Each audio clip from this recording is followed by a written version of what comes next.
नमस्कार मित्रांनो, काजल रेसिपीमध्ये आपले सर्वांचे स्वागत आहे। चला तर आज आपण बनवणार आहोत ओल्या तुरीच्या शेंगांच्या दाण्यांची सुकी भाजी। मी तुरीच्या दाणे हे सोलून घेतलेले आहे। आपण बघू शकता अशा प्रकारे आपण तुरीचे दाणे हे सोलून घ्यायचे आहे। आता गॅसवर तवा ठेवून आपल्याला तव्यावर हे दाणे चांगल्या प्रकारे परतून घ्यायचे आहे। तेल टाकून आपल्याला हे दाणे चांगल्या प्रकारे परतून घ्यायचे आहे।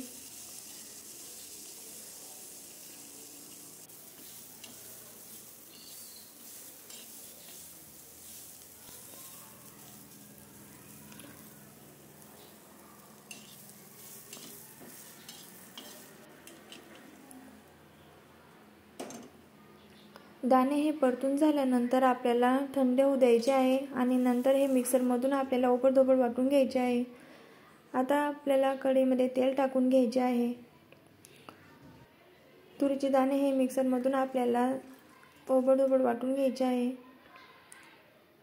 आपण बघू शकता अशा प्रकारे हे मी इथं वाटून घेतलेले आहे। आता कढईमध्ये तेल तापल्यानंतर आपल्याला यामध्ये मोहरी, जिरे टाकून घ्यायचे आहे।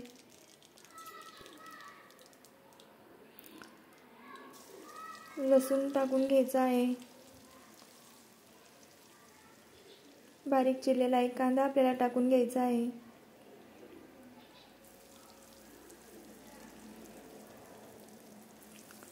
कांद्याला लालसर रंग येईपर्यंत आपल्याला कांदा हा परतून घ्यायचा आहे। यामध्ये हळद टाकून घ्यायची आहे।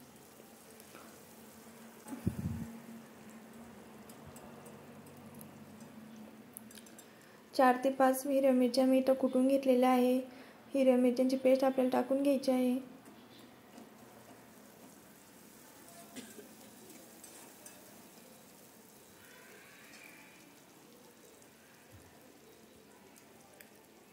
मिरची चांगली परतून झाल्यानंतर आपल्याला आपण वाटून घेतलेले दाणे, तुरीचे दाणे आपल्याला टाकून घ्यायचे आहे।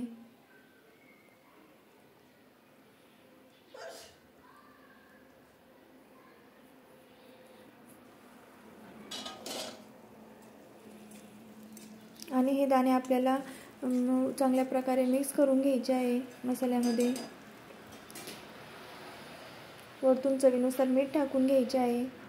तसेच बारीक चिरलेली कोथिंबीर आपल्याला टाकून घ्यायची आहे।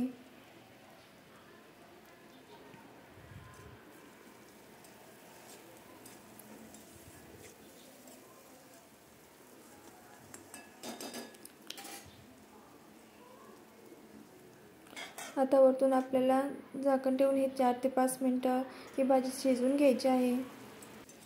अशा प्रकारे आपली ओल्या तुरीच्या दाण्यांची सुकी भाजी बनवून तयार झालेली आहे। ही एकदम झटपट होणारी रेसिपी आहे। आपल्याला जर ही रेसिपी आवडली असेल तर एकदा नक्की ट्राय करून बघा। आवडल्यास रेसिपीला लाईक करा, शेअर करा आणि सबस्क्राईब करा। धन्यवाद।